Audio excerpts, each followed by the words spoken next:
Hello, everyone. Good evening and welcome to tonight's Master Gardener webinar. We have got a very full house tonight, and we'll get started in just a moment. But first, I wanted to encourage you and everyone you know to sign up for the summer reading program.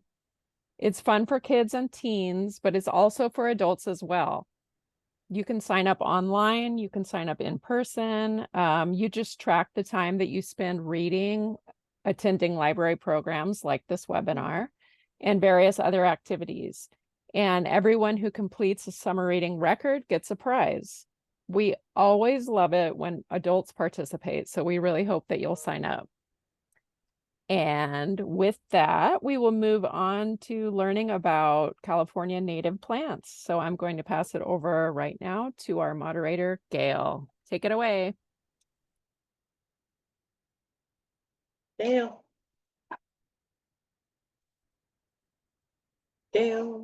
Thank you, Serenity. Good evening and welcome to tonight's program on selecting and arranging California native plants for your garden. My name is Gail Burt. I am a Master Gardener volunteer and tonight's moderator. So all participants will be muted during this presentation.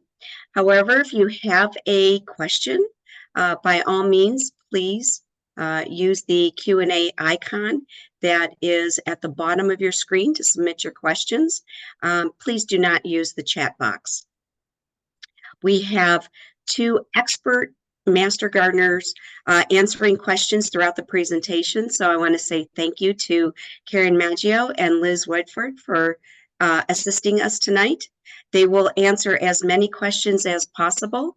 And as Serenity mentioned, we have a lot of folks participating. So if your question does not get answered, we apologize in advance, but offer you the opportunity to ask your question of our Master Gardener help desk, and you will get that URL a little bit later in the program.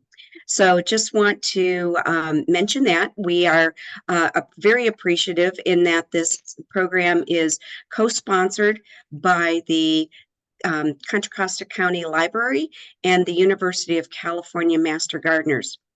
And towards the end of this program, our speaker has put together an amazing handout.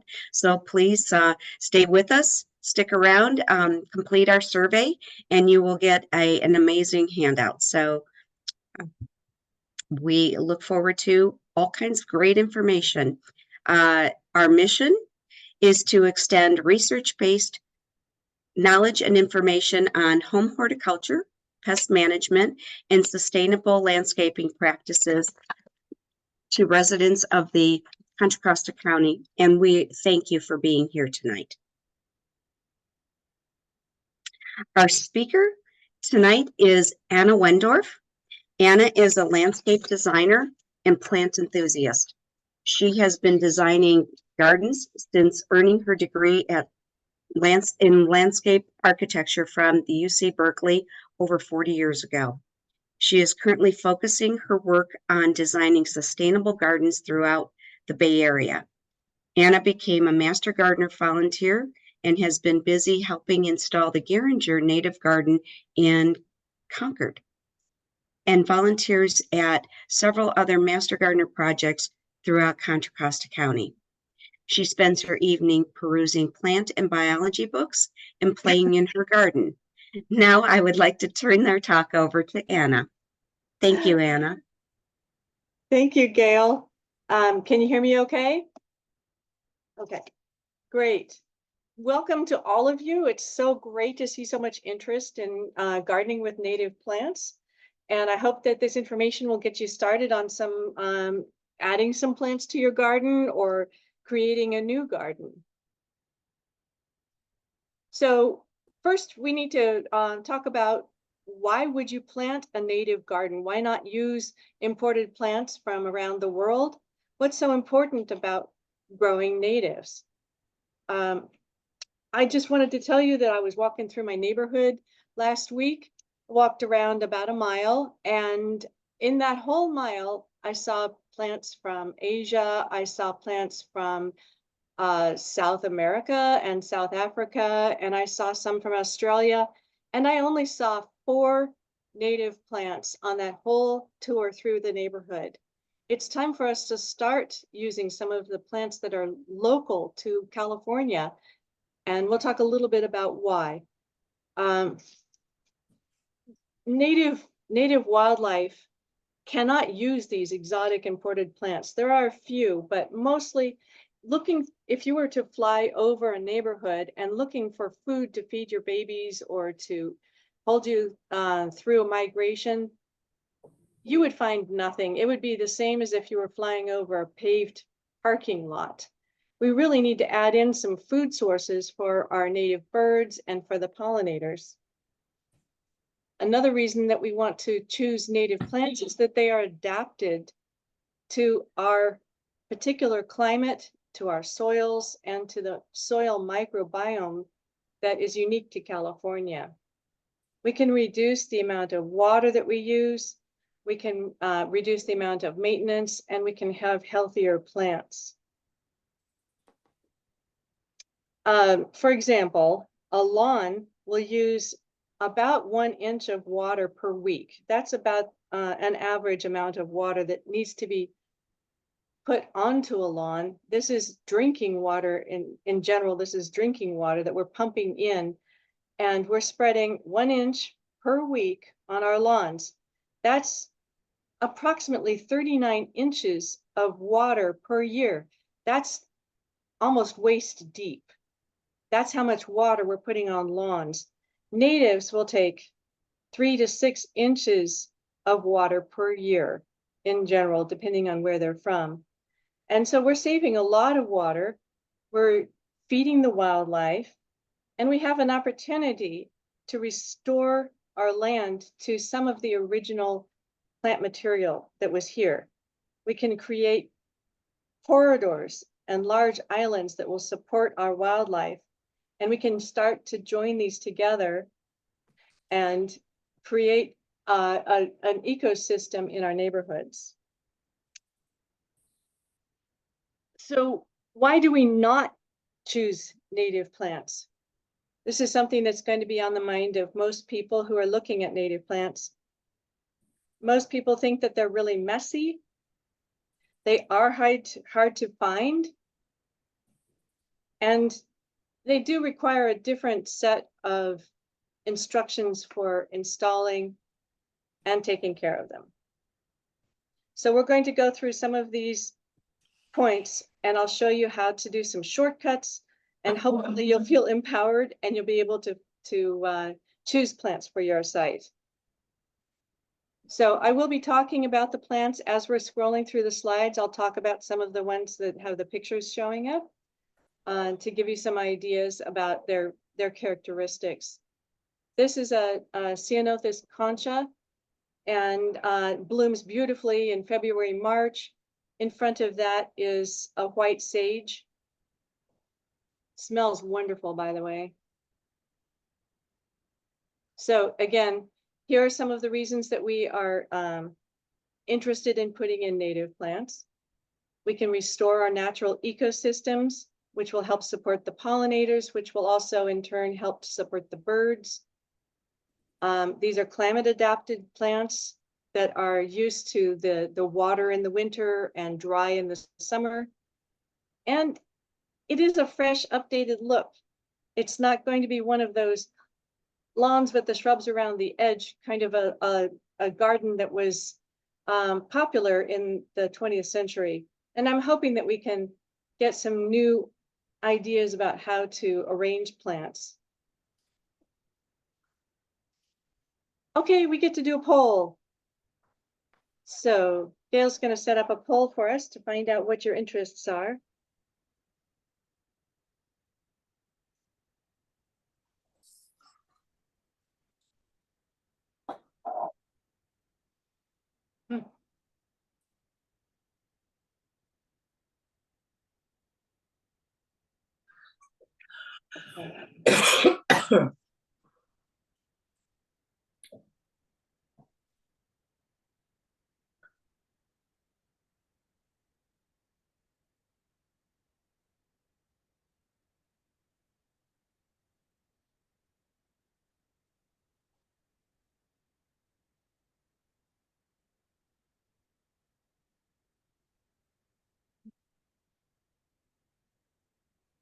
Okay, we're kind of slowing down, so I think we've got a good representation here. Excellent. Okay.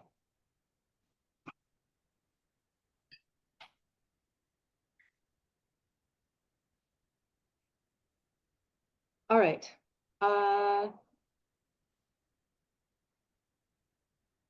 So it looks like, and here are the questions again. It looks like we have a lot of interest in planting in heavy clay soil because so much of our soil in Contra Costa is in heavy clay. And then yes, and then adding adding native plants to existing gardens and supporting pollinators and birds.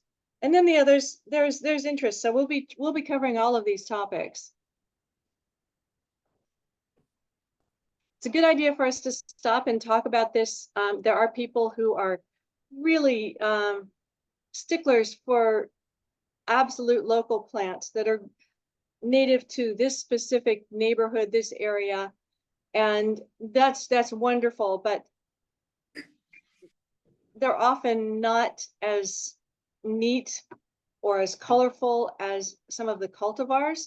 So my own personal philosophy is that it's okay to mix in some of the hybrids and some of the natives, some of the hybrids and some of the fancier plants with your other more local plant material. We'll talk about this a little bit more as we look at the individual plants.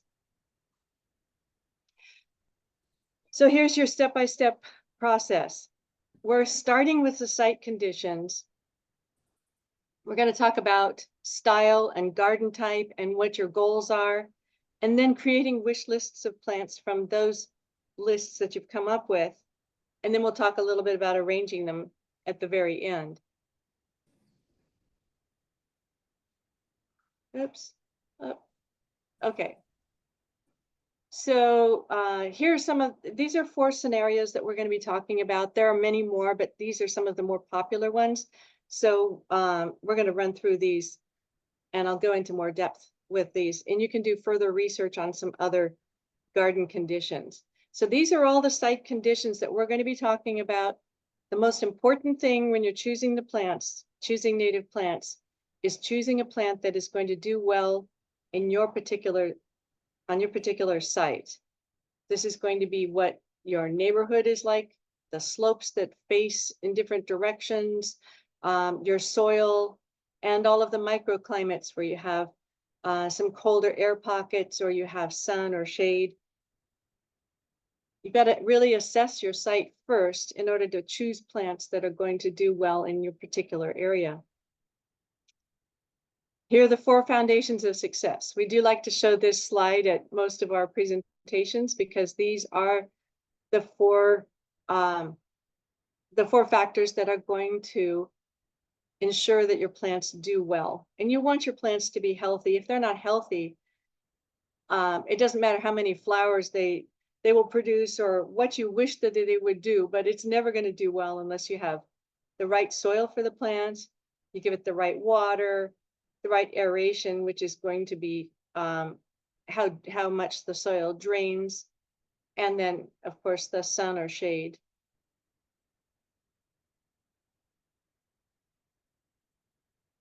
Heavy soils, and a lot of you are very interested in this because we do have this heavy soil in our area. I'll show you a few plants that do well in heavy soils and what you can do to help improve the soil if you really have to have that ceanothus planted in your front yard. And right here we have it's a sage. This is Dara's Choice Sage. I've had really good luck with this in heavy soils. And this is a manzanita. This particular manzanita is sunset, and it does very well in moderately heavy soils also. Western redbud is one of the most adaptable native plants that we have. It's a small tree. It's fairly slow growing, so you'll have a shrub for a while. Just make sure that you think about its eventual size when you do plant it out, because it will turn into a small tree later. And this one will take heavy soils. It'll take being flooded. It'll take drought. It'll take whatever you can throw at it. And the white icicle currant also will take, all of the currants will take heavy soils. They do very well. They grow up on Mount Diablo. They grow near streams. They grow anywhere where there's a little bit of shade. They will do very well. Very easy to grow and super fast. Here's some perennials that will do well in some heavy soils. On the upper left, that's a matiliha poppy. We have some more pictures of it later that I can show you. It's a huge plant. You want to plant that out someplace where it can spread. Then you have a California poppy. You know, those will go just about anywhere. They love compacted soil, anything disturbed. And on the right, we have a red buckwheat. Buckwheats will in general take heavy soils. I'll tell you more about how to research it later so that you know which buckwheats will take your heaviest soils. The red buckwheat is a beautiful plant. And for the shade, coral bells, another really adaptable plant, really easy to grow. Many hybrids that are absolutely beautiful with colored leaves. The closer that you get to the original local coral bells, the easier they are going to be to grow. And foothill penstemon. This margarita bop, which stands for back of porch, is one of the easiest penstemons to grow. It stays low to the ground and spreads very wide, give it a lot of space. It blooms mostly in the spring, and then it'll shoot up a few flowers here and there, but it's a beautiful fine texture that looks great mixed with some heavier, larger leaves. The foothill penstemon is available in most nurseries now. It's really easy to get. Okay, now hillsides. In Contra Costa, we have a lot of places that have some cuts where the houses have been built into a slope, and you have these big hillsides that need cover. The great thing about native plants is that they do hold the soil better than most of the imported plants. They form a relationship with the soil microbiome to hold the soil in ways that imported plants just can't. They form this sticky goo that helps to hold hold the soil in place. And here you have the Yankee Point ceanothus. You'll be seeing that one a lot because it's one of the most adaptable plants that we have. It's been in the nursery trade for at least 40 years, maybe longer. Grows very, very fast, has a large green leaf, flowers in the spring. One of the best features of the Yankee Point ceanothus is that it blends in with more traditional gardens because the leaf is so large and so green, and you can mix it in. It'll take a little bit of water, it'll take a little bit less water. You don't want it to go completely dry, but it's a very adaptable plant. And the coyote brush, which is one of my favorites, but people have a love-hate relationship with it because it does need to be cut back really hard every winter in order to get this boxwood-like fresh leaf color to it. But it's worth it. If you have a difficult spot, you can't get better rooting system to hold the hillside in place. Or if you need some really good quick cover for a dry spot, you can let this go all summer without watering it once it's established, and it'll do okay. Just be sure that you cut it back really hard. And then we have the globe mallow, super fast growing, very satisfying large plant. Does best when it's cut back twice a year, but it's very satisfying and the pollinators absolutely love it. and the California fuchsia, which many of you may know. I would highly recommend that you get the hybrids because they won't spread as much as the straight plants. So do get something like a Mattol Select, something that has a fancy name to it, because those are going to stay nice and compact. Okay, let's see. So here's a hillside that I did in Walnut Creek. This one has been terraced. It's a lot more expensive to do the terracing, but it's another way to deal with hillsides, and you can the terracing does help hold in the moisture, so that makes it a little bit easier to care for, and it's easier to access. And there's the Dara's Choice Sage again, which is very gratifying plant because it spreads about 2 feet tall and maybe about 8 feet wide. Very quickly too. It's an excellent plant. Here's some quick cover for hillsides. Here's a close-up of the Yankee Point ceanothus. You can see the leaves are large. They're about 1.25 inches, 1.5 inches. They're really rich green. The lilac verbena, also that one is widely available in the trade now. Makes a big, huge mound. Give it lots of room, big fluffy mound, and it blooms almost all summer long. Had pollinators all over it. Very satisfying plant. And the Cleveland sage, wonderfully aromatic. Some people call it aromatic, other people call it a little overwhelming. So plant it someplace a little further from the house if you don't really enjoy that sagey smell. Very gratifying, fast growing once it's established. The pollinators go crazy for this. And again, that's best cut back once a year. St. Catherine's lace, this is another buckwheat. It's huge. So give it a lot of space. If you've got a big hillside and you need to cover it quickly, buckwheats are a great way to go because you can plant them out every 8 feet and you'll get a lot of cover. And again, pollinators all over it. Here's some more. So the Terraseca is similar to the Dara's Choice. It spreads wide and covers a lot of ground very, very fast. And the deer grass has a real unique root structure that will help hold the soil. You don't really need to cut back deer grass. Some people do, but I like the mixture of the straw-colored the straw-colored leaves and then some of the greens. It's really very dramatic, especially when it's backlit like this one.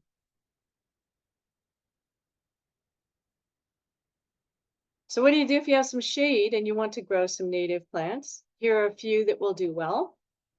Again, the coral bells, because they're very adaptable, and we're going to see several of those. Easy to grow and very satisfying. I'm showing you some mugwort, which takes a light shade. It can actually get into some pretty deep shade. It does spread with rhizomes underneath, but it has a beautiful texture to it, and it's very lightly scented if you crush the leaves. And then this is roure, which is miner's lettuce, which is an annual. It comes out in the spring, and your whole yard will be covered with it if you plant one of them. The following year, you'll have a massive green forest like this one, and as much as you don't eat, the rest can be put in the compost pile. Here's some trees and shrubs that do well in the shade. A vine maple, it's an understory tree, so it's used to being under other trees and getting some light shade. It's a fairly slow growing tree, but it looks a little bit like a Japanese maple, so some people like to substitute this for the Japanese maple. The coffee berries, they're just the most luscious green, and they grow very well in shade. I wouldn't put them in the sun. In central Contra Costa County, you could get away with some sun over by the coast. And maybe in Richmond and Berkeley, you could have some sun on it. Oregon grape, it's great if you have some deep shade and you really need something in there. It doesn't have the most beautiful shape to it, but it does fill in when you have some real deep shade and you really need something there. But its real benefit is for the pollinators. The pollinators love this. And it's one of the, maybe not a keystone species, but it does supply a lot of food and habitat for a number of our pollinators. And huckleberry. Huckleberry grows wild on the hills here, starting on the Orinda Hills, but it's worth growing them, and you can grow them in a pot. Beautiful tiny green leaf. It can be trimmed. You can trim it into whatever shape you want. Not a very fast growing plant, but it is very beautiful and it blends with traditional plants, imported plants. And the flowering currants. These are one of the most satisfying plants. They'll take the light shade. They'll take some fairly deep shade. They bloom beautifully in the spring. They're a great pollinator plant. They're a very important habitat plant. And they're super fast. You can plant out a 1 gallon and within a year, you're going to have a full grown shrub.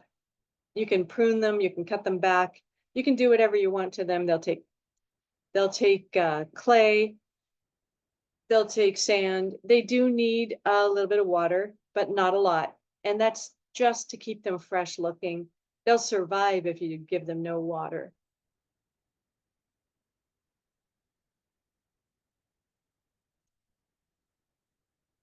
Okay, so some more shady plants. Oh, these monkey flowers. Yeah, they don't take real deep shade, but they will take some shade. Very satisfying plants. They come in every color you can think of, except maybe purple. This one is Fiesta Marigold. It's widely available and grows quickly. Most monkey flowers only live for about 2 years, so just keep that in mind, but they're worth growing because they do support the wildlife. The hummingbirds go crazy for them, and they are easy to propagate from cuttings, as long as it's not a patented plant.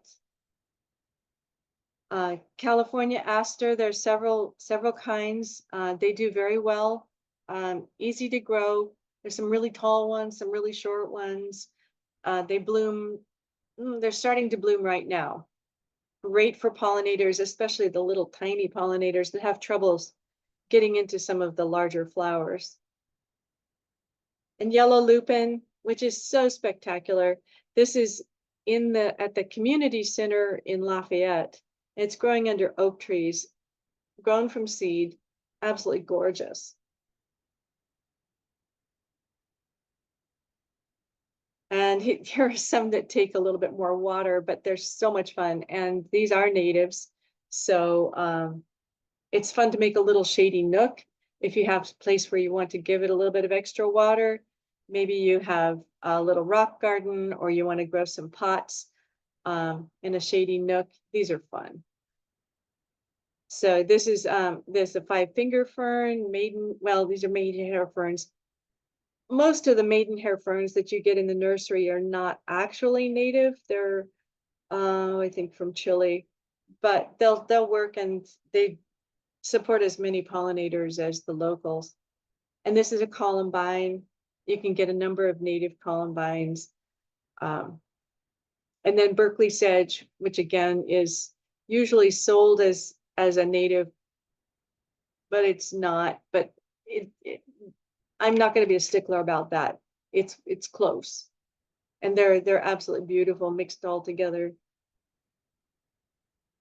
And annuals. Now this is where you can have a lot of fun because there are a number of annuals that'll take light shade and not real deep shade, but light shade. The baby blue eyes, California poppy will take a little bit of shade. Chinese houses are a real standby for part shade, and these just grow them from seed. They do really, really well, and they're absolutely beautiful. And of course, the Rouret again.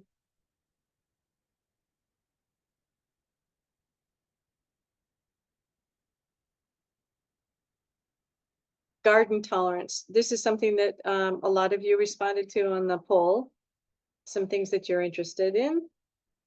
To be a garden tolerant native, you have to be able to tolerate a little bit more water than some of the others.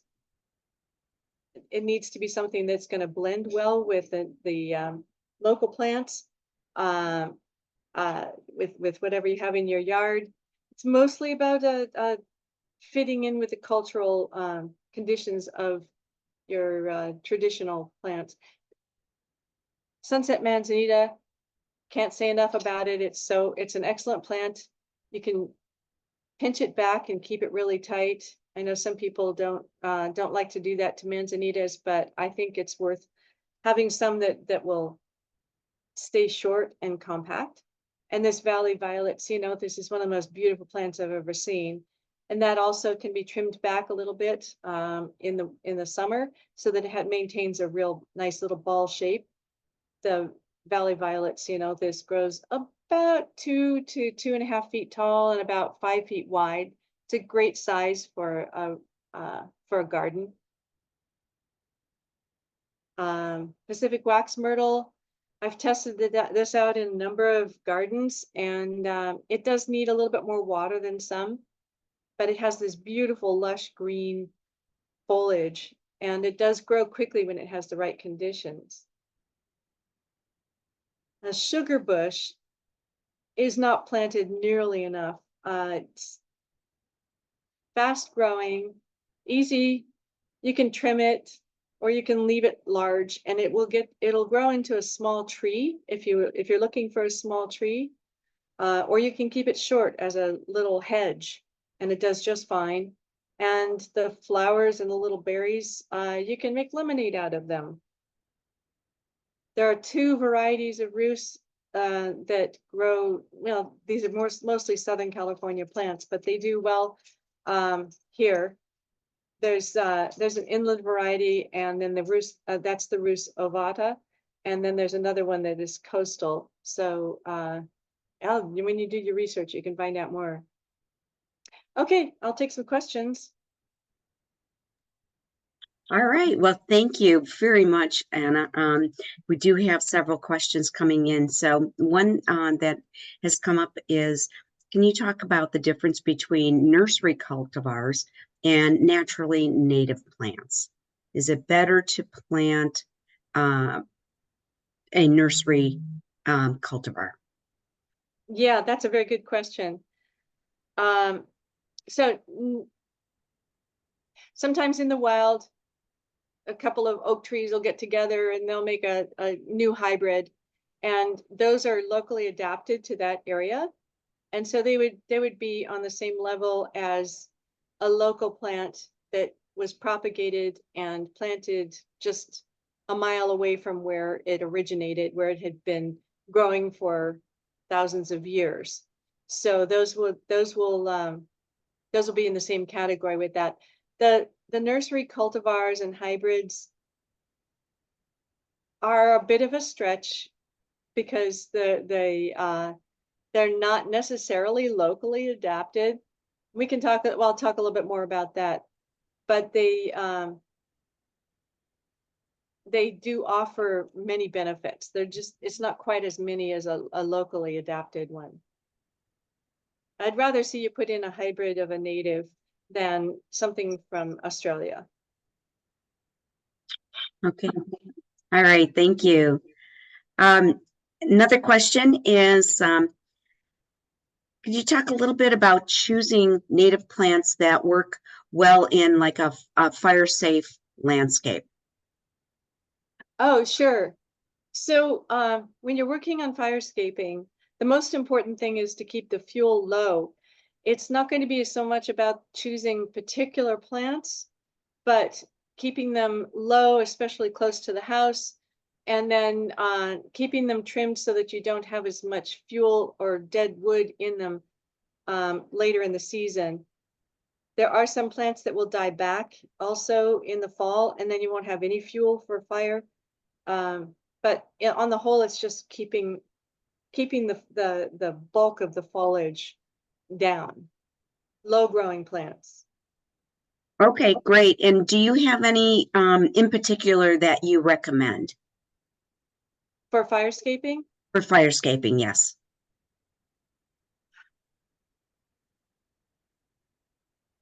Well, we'll be talking a little bit about some of the shorter kind of ground cover plants, and those are going to be great for that. Okay. And anything that's going to be easy to maintain so that you don't have as much of the dead wood and dead leaves is going to be great. Anything that you can cut back, but I don't have anything specific. Okay. All right. Well, how about if we return to your presentation and then we'll ask some more questions later. Okay. So here are 4 sort of garden types. These there are many more ways to organize your garden, but these are some of the ones that are the most popular. And so we'll be talking about some of the how to choose plants for each of these garden types. Pollinator gardens is huge, and for so many reasons too. Insects have evolved alongside specific plants, and they will often not be able to raise babies unless they have a very specific plant. So when you're choosing native plants, especially locally native plants, then you're helping with the native pollinators. And we've got, of course, hummingbirds are pollinators also, and butterflies. Okay, here are some popular pollinator garden plants. These are great for butterflies. And some of the smaller pollinators, they love the daisy-shaped plant flowers where they can really get in there. They don't have any petals in the way. Here's some more nectar flowers. These are all excellent. These are all on the handout, by the way, so you don't have to write them down.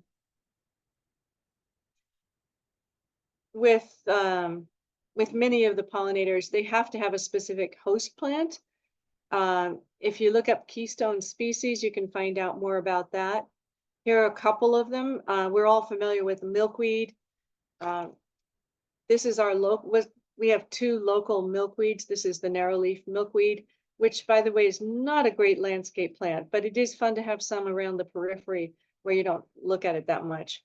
It looks cute in the pictures, but it does get aphids, and that's what you want it to do. So plant milkweeds away from your fancy gardens. The black oak. This is a black oak, which has any of the oaks are going to be a keystone species. They're going to be really important for your pollinators. Okay, well, and then we're to front gardens. The reason I've included this is because so many people think that the native plants are really messy. And if you are going to be putting plants in your front yard, you want them to be a nice frame for your house. You want it to tell a story of upkeep and fitting in and being careful with presentation. So I've included some plants here that are a little bit neater than, you don't want to have a wild thicket, especially in the front yard. The California buckwheat, I've included it here because it is a really rich color. The flowers attract a lot of pollinators, and this is a plant that can be sheared into a hedge. So you can keep this really tight, and it'll fit in really well with exotic plants. Seaside daisy, super neat, stays in a little low mound, and it blooms off and on through the year, mostly in the spring. Another great pollinator plant. Emerald carpet manzanita. There are a number of these low-growing manzanitas that form a beautiful carpet. They're a little bit tricky in the central county. They do better over by the bay. They need very good drainage.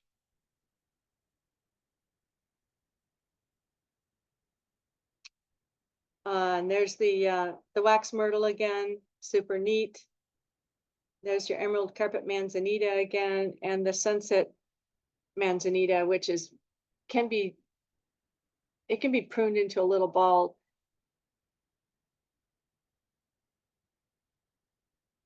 And there's the valley violet ceanothus again. It's very colorful.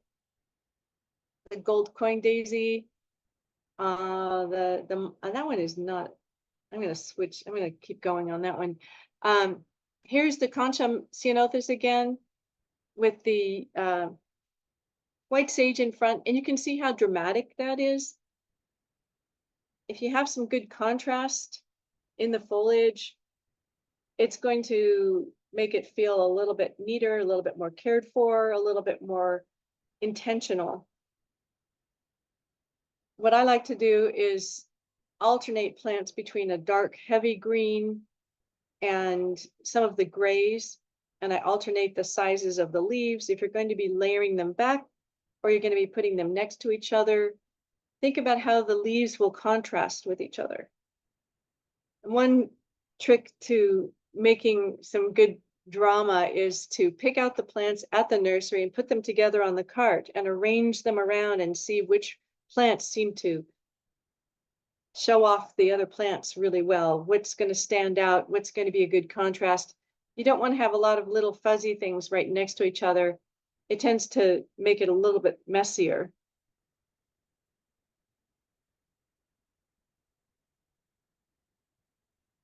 Here's some sculptural plants.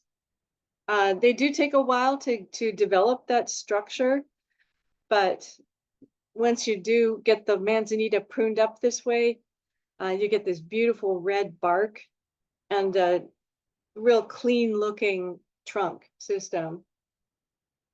Dr. Hurd manzanita does that as well. The Lewis Edmonds has a smaller, greener leaf, and the Dr. Hurd is fun to play with because it does have big, round, grayish leaves that contrast beautifully with some dark greens.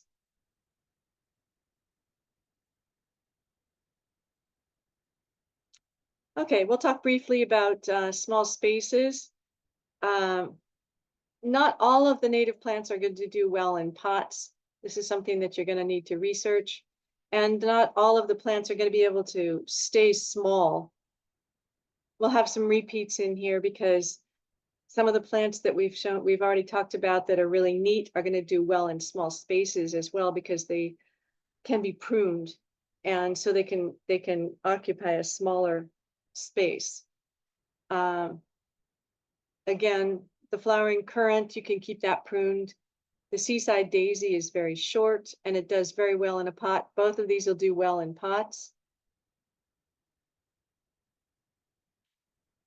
There aren't a lot of these native dogwoods that do well in pots, but the brown twig dogwood, I've had one for 8 years in a pot and it's doing very well. That's what this one is. And the Margarita penstemon that we've talked about before, that will do well in a pot. Any of the monkey flowers are going to look great. And yerba buena, which is so beautiful in a pot because it spills over the edge and then just kind of crawls along the ground. Really easy to propagate that one too. There's a huckleberry. Again, that does very well in pots. And any of the coral bells, again, those are very adaptable and you can grow those in pots.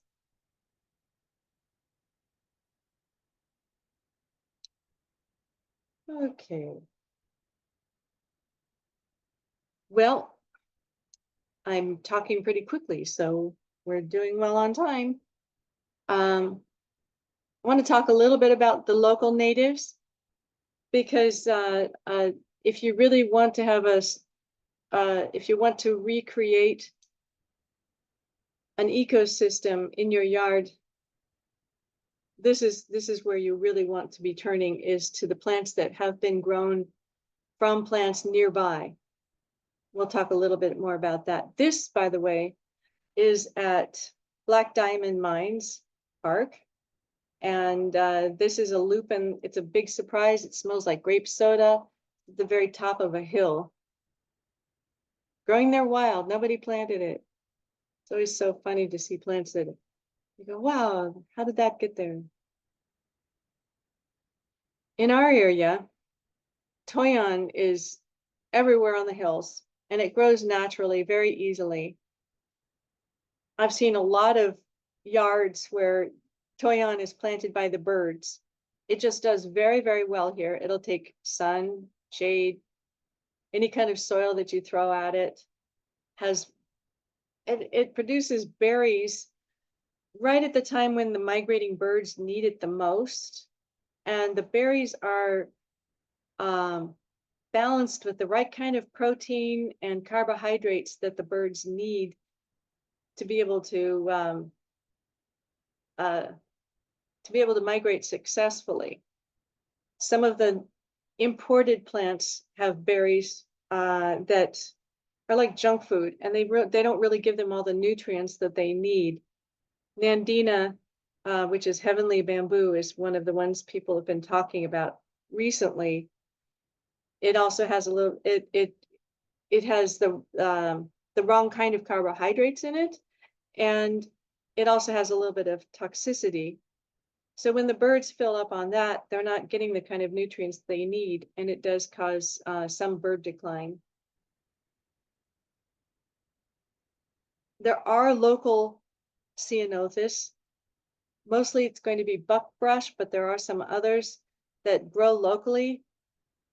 It's great if you can source some of those. There are nurseries that do carry local plants. They're going to give you give the pollinators the kind of access that they need for their food.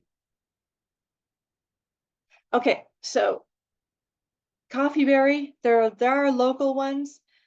They're not going to have the leaves aren't going to be quite as large as the hybrids, but there are local coffee berries. Buckbrush, it's not quite as showy as the hybrids, but it supports a great number of pollinators and birds. There are lots of different kinds of manzanitas that grow locally. If you can choose a plant that naturally occurred in your area or that naturally grows within 5 miles of your garden, you're going to be supporting the wildlife in the best way that you possibly can. There's the toyon again. There are the berries, beautiful berries. It's a gorgeous plant. It'll take pruning. It'll take whatever you can give it. There is one problem with the toyon. It does sometimes get thrips, but it does recover the following year. So you do want to just let it go. I wouldn't use it as an anchor plant for that reason, because it can sometimes get thrips, but it is a really helpful local native. Mule fat, it's just so pretty. They're so much fun. And then all the local manzanitas. There was a garden that we did in Clayton for the museum. We sourced 2 manzanitas that were propagated from a place that was just like 2 miles away, and we got some other manzanitas from other areas. And guess which ones grew the best? They just grew like crazy. They were beautiful. The local plants will do the best. They're adapted to exactly where you are.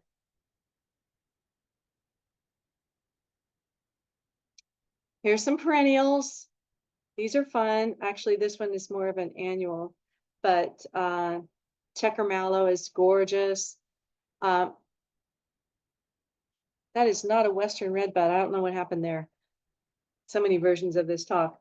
The silver carpet, that's something that I want to talk to you about, because when you do plant out the plants, you want to give them enough room so that they can fill in, and they get much wider than you think. In general, you want to give them, I don't know, 7 feet, 8 feet. What do you do with the ground in between when you're waiting for those to grow? Well, silver carpet is one of the best solutions for that, because it grows very quickly and it fills the ground in between the plants. It grows about 6 inches tall, and it's a great plant for pollinators. So you'll have something to look at, and it will keep the ground, it'll keep the soil healthy.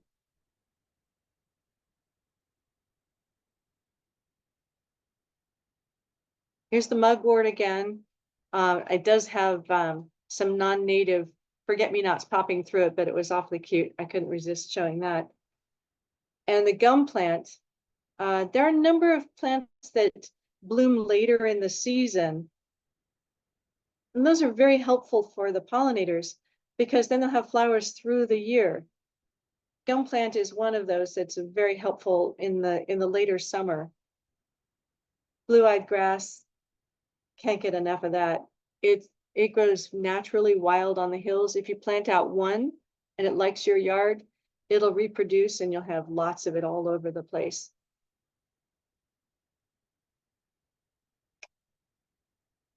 And you may be wondering, how do you find what grows naturally in your area? Calscape to the rescue. Calscape now has a new site up, and they also have the legacy site. The references are in the handout, so you can look them up. They will tell you exactly what plants are native to your particular garden plot. It's lots of fun to flip through all of the plants that were there originally or are locally found in your area. Some of them are going to be hybrids. It'll tell you if they're hybrid or if they're local. But this is a great resource, and it's a real fun deep dive.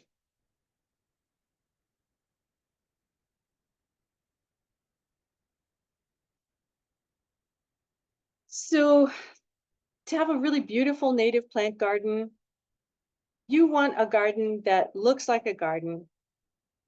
You want it to look like someone cares and that everything is intentional.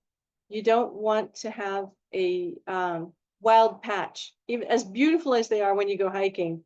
You don't want to just import a piece of wild into your yard. It's not going to look like a garden. So here are some of the things that are going to keep it really have a healthy garden that looks intentional.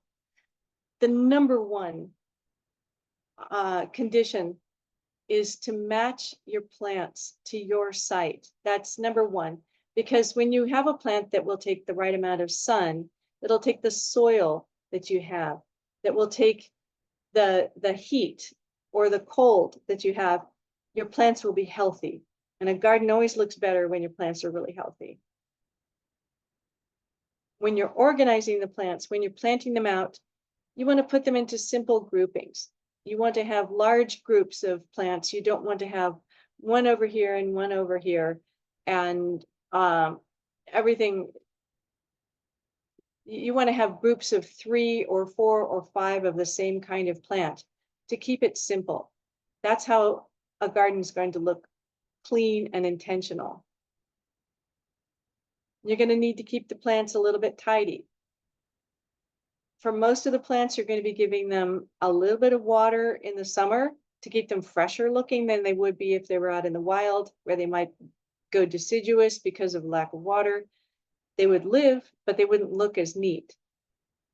And you want to keep them tidy with either pinching or pruning or cleaning up dead leaves. You want to keep them, you do need to do a little bit of maintenance. You need to cut back sometimes, just to keep it, to maintain it as a garden rather than as a wild space.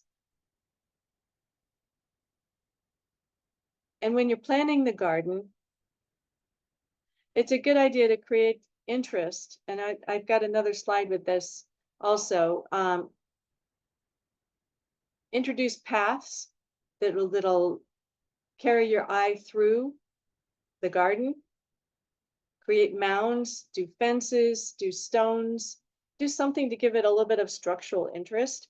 That makes it look more intentional as well.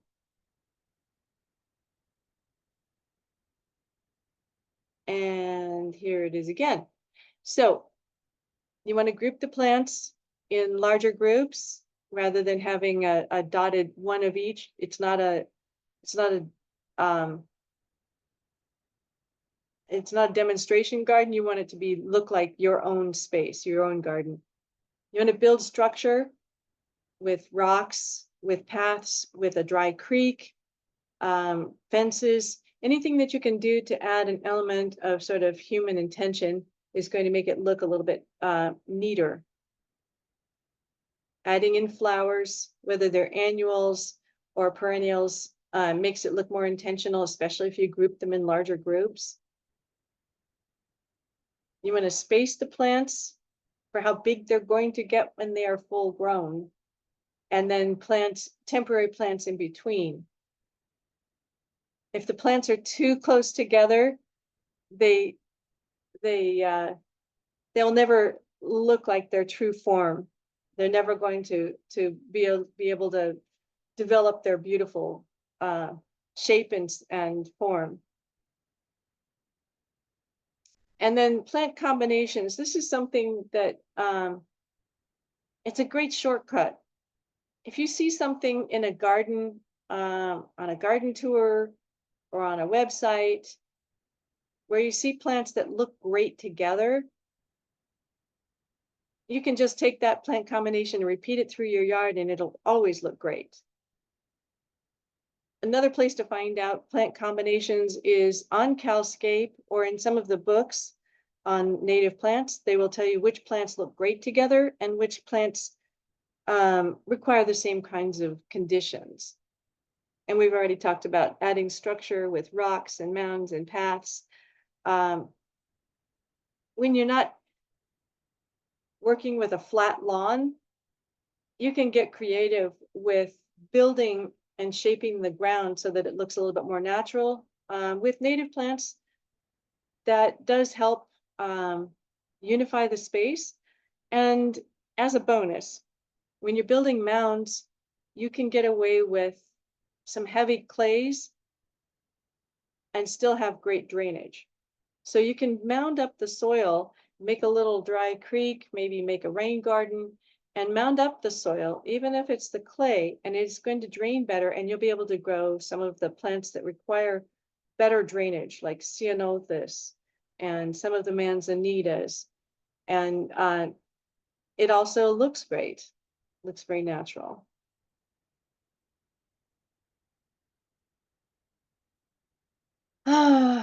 Where can you learn more about native plants? Well, the garden tours, Bringing Back the Natives tour just ended.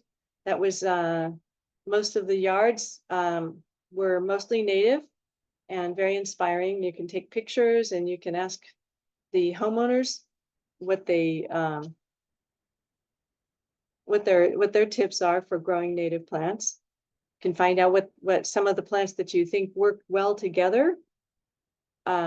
Demonstration gardens. I'll show you one in just a minute, but you might want to check out the Oakland Museum and some of the other local gardens. We've also started a demonstration garden in Concord. It's over at Geringer Park, and that's been in for a year and a half, and I'll show you pictures of that one. And online resources, we have those on the handout. There are so many online resources.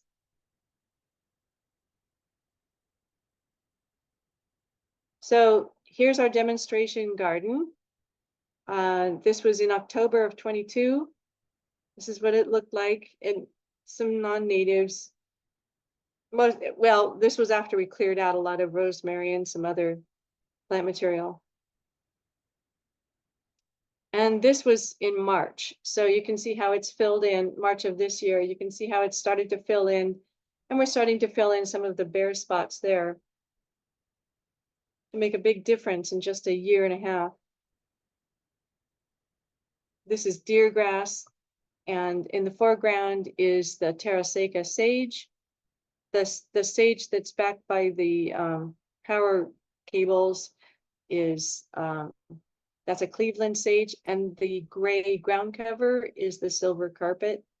We've got deer grass and some ceanothus. It's coming along really well. If you need to see if you need inspiration on specific plants, come on out. We've got labels on all the plants. So in summary, why would we plant natives?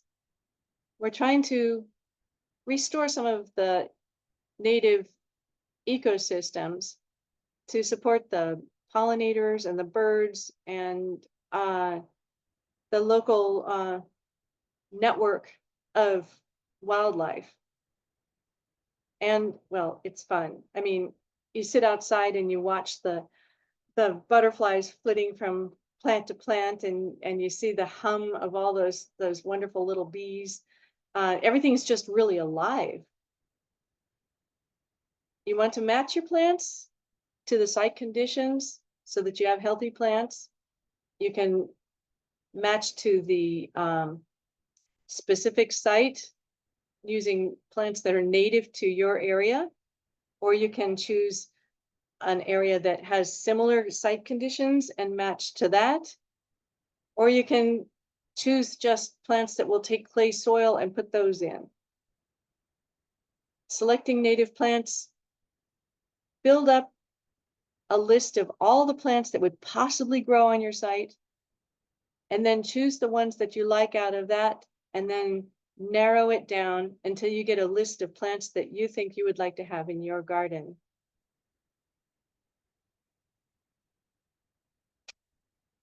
And here are some of our references. These are on the handout, I believe. Calscape at the top, that's a great way to choose plants. You can also go talk to some of the very knowledgeable people who work in nurseries, especially the native plant nurseries. They know an awful lot about choosing plants for your site, and they know a lot about maintaining the plants.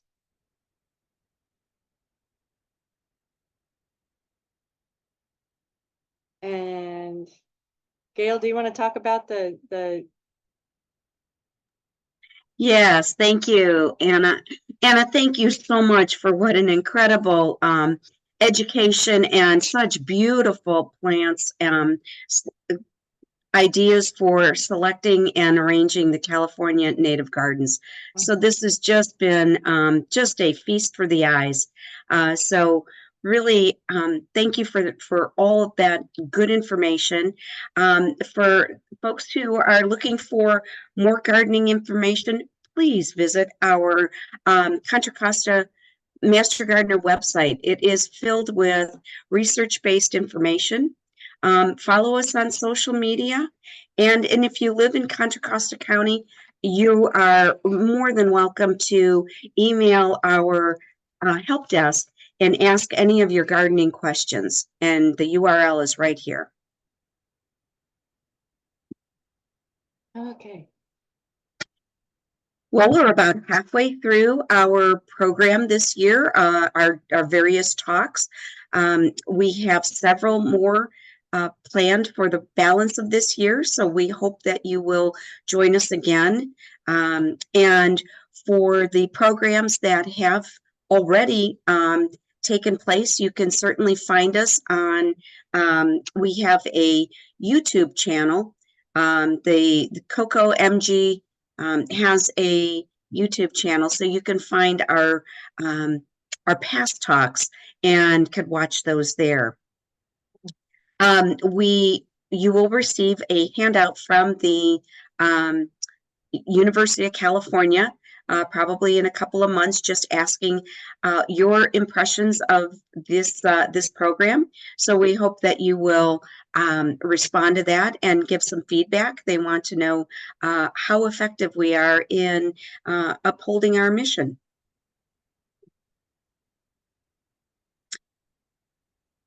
And there we go. So we have, as mentioned previously, Anna has put together a very extensive, rich handout of information on gardening with California native plants.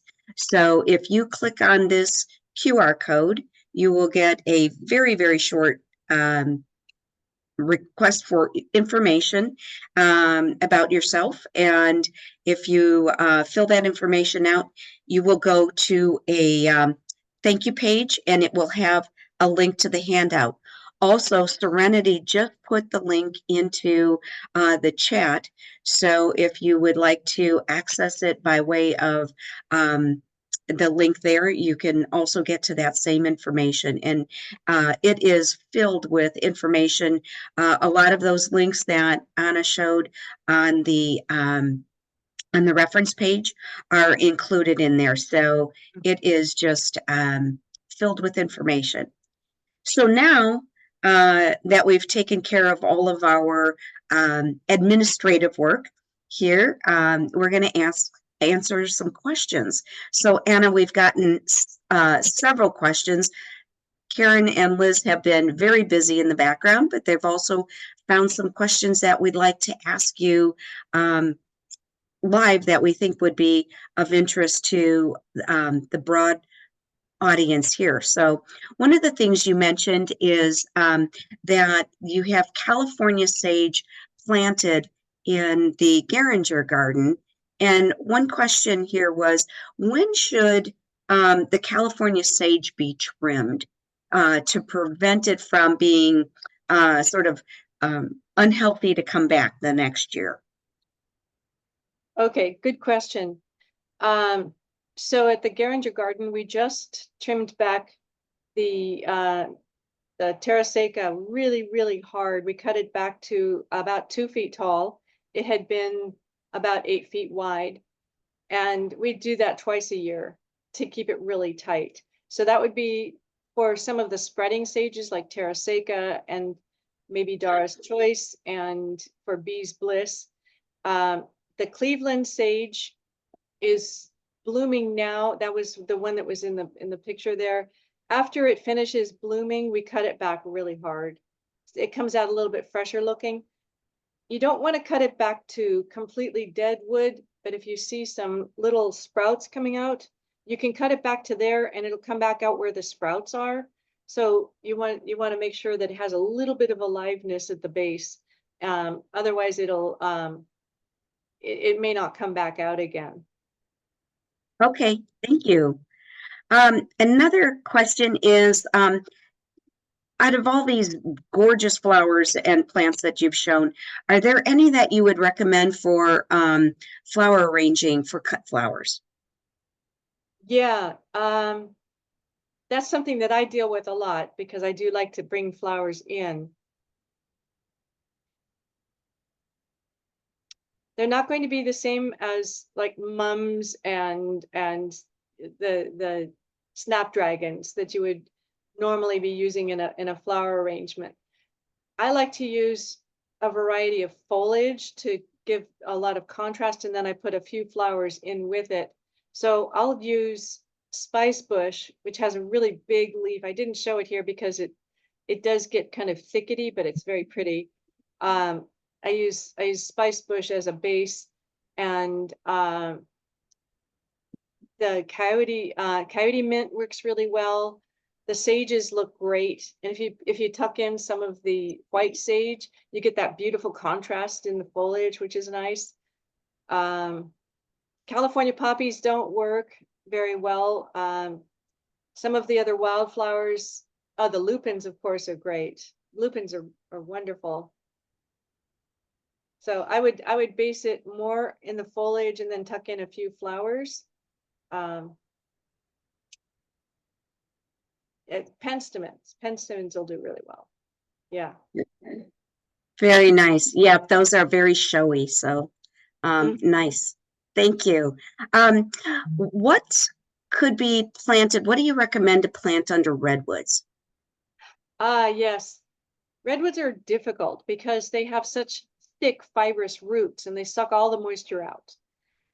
Anything that you plant under a redwood, you're going to have to cut back the roots a little bit to give the plant a little bit of a head start, and either plant in like a cluster here and a cluster over there and let something spread over the top, or grow a ground cover that'll kind of just tickle the top. So as far as something that will grow under redwoods and kind of spread out, island snapdragon is great for that. And some of the ferns, depending on where you are, will do very well. They naturally grow there. Again, with the currant, the flowering currant, they're great under redwood trees. I have a spice bush under one, and it does very well. So any of those plants will spread out quite a lot. Huckleberry also is naturally found under redwoods, but they're going to have to compete with those fibrous roots, and that's where you get a little bit of into a little bit of trouble. If you're spreading things on the surface, the yerba buena is great for that because it makes this beautiful green mat. And you can often tuck in some coral bells, although they will have a little bit of trouble competing, and you're going to have to kind of cut back the roots a little bit. Okay. And would that list of plants be the same for under oaks, or would you have some suggestions, different suggestions for under oak trees? Yes, thank you. Under oak trees, it's not as dense. You don't have the dense shade that you do under redwood trees, and you don't have the root competition. So actually you have a wider variety of plants that you can grow under oak trees. And there is a list, I think it's in the handout. There are lists in books and on Cowscape as well, but I like to grow things that'll take a light shade and low water use. Any of the manzanitas are going to do great. Any of the sages, especially the Terraseca and the Dara's Choice, which they can take a little bit of shade. The island snapdragon, again, I'm in love with that plant right now because I'm trying it out and it's growing like crazy, and it's just doing very, very well. Anything that can take a little bit of light shade and will also not require a lot of water, especially in the summer, is going to do really well there. There's quite a range of things. Very nice. All right, thank you. Let's see. Another thing that we've gotten several questions, so I have to ask you, because we've gotten a lot of questions about planting in small areas, or container planting, or they have just a limited space. And I know you spoke to this, but because we got so many questions, perhaps a little elaboration on some great suggestions you gave, or maybe a little review of that. Absolutely. You're going to be more limited to hybrid plants when you're growing in a small space, but most of the ones on our lists are going to be supporting the pollinators, and they're going to be helping. So you don't have to really worry about that. If you have a little bit of shade, you can do the coral bells. The low-growing manzanitas are just adorable in small spaces, and they can be trimmed. That ceanothus that I showed, the valley violet, it has some cousins. Also, there's a white one called popcorn, and there's a blue one. Those all can be trimmed, and they're really nice, tight little plants. Any of the perennials are going to do great. The penstemons, the seaside daisies, any of the smaller perennials are going to do great. And as far as the sages go, most of them are huge, but you can do well with a Dara's Choice because it can be pruned. It can be kept smaller than some of the others if you have to have one. There's some buckwheats that are small, like the sulfur buckwheat. You want everything to look pretty good most of the year, and so that's going to be one of the considerations. Buckwheats, if they're in the right spot, can look really great, and you can mix those up. Yeah, most of the trees are going to be huge, and so you want to be careful with that. But you can grow a toyon as a tree. You can grow the sugar bush as a tree. Those will make really nice small trees, and the vine maple also. Those are a lot of great recommendations. I hope that helps. Yeah. Oh, very nice. Let's see. So there are a couple of questions about deer resistance. So any suggestions there? Yeah. Anything that's highly aromatic is going to be better. The sages do really well. The grasses, oddly enough, the deer grass, they don't eat that. But they will eat the ceanothus. Most of the ceanothus they'll eat, and the manzanitas will get nibbled. So buckwheats are good. They usually don't eat those, and if they do, it doesn't matter because they grow so fast. Yeah, the deer are they have very local tastes. So you may have to try out something in your area to see if the deer there like it or not. If you find that deer eat plants like a specific ceanothus in Lafayette, but they may not eat it in Moraga. They're very specific that way. Okay. Particular tastes. Okay. Yeah. Speaking of ceanothus, we had a question that says that many ceanothus look very sad in the summer after they've bloomed. Does the concha leaves look thick and healthy in the summer, or do they die back too, or have the deer already eaten them? Concha is one of the ones that the deer don't generally like. The leaves are really small and they're kind of thick and warty, and they're not as delicious as some of the others. And because they are small and heavy, they are really drought adapted, so they do fine in the summer. They don't drop. They've been very healthy.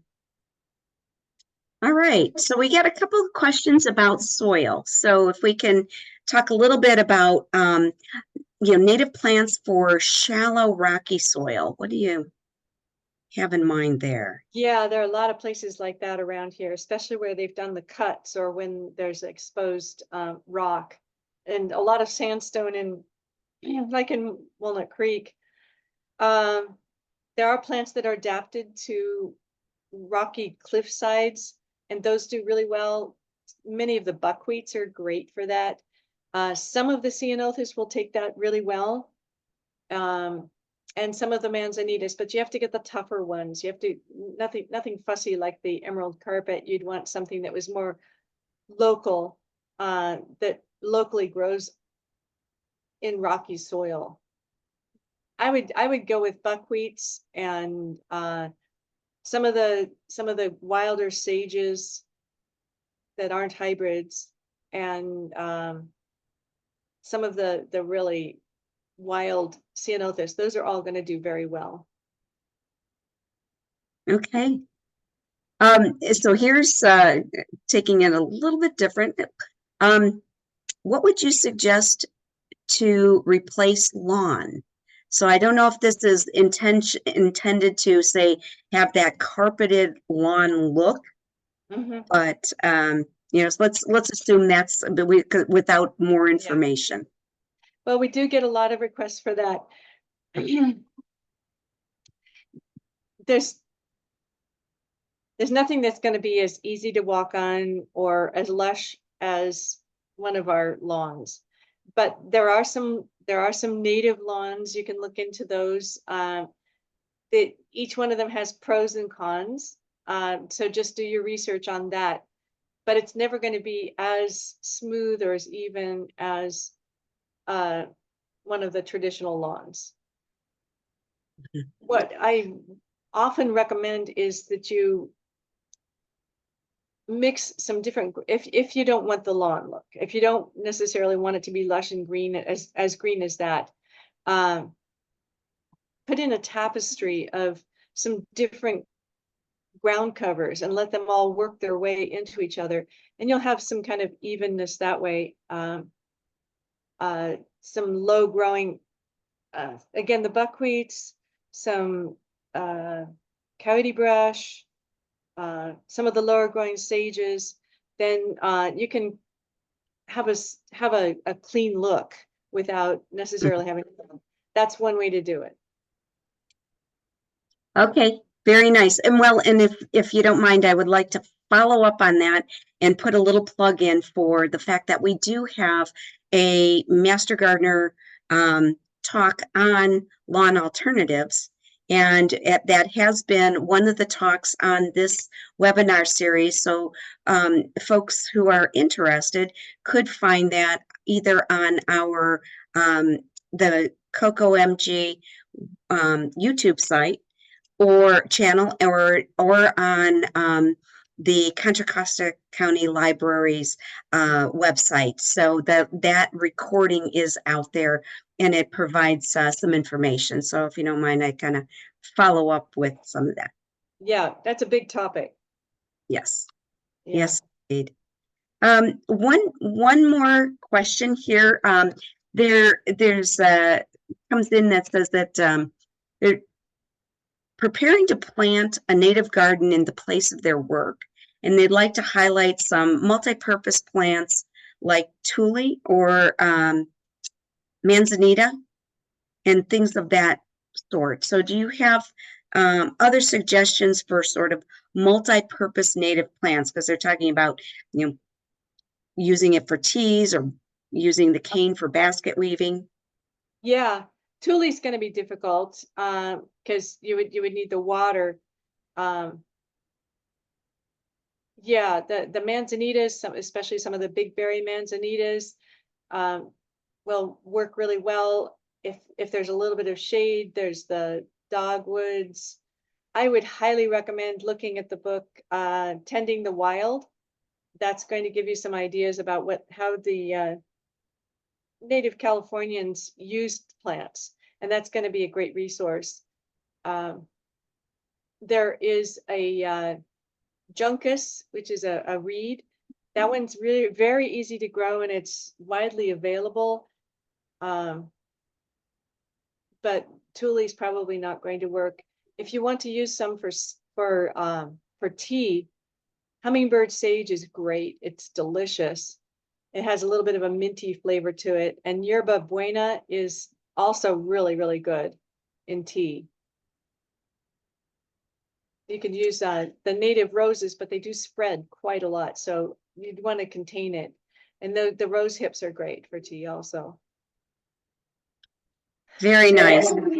Well, thank you very much, Anna. We can't thank you enough for all this great information. I think we've kind of come to the top of our time here together. So I want to say thank you very much.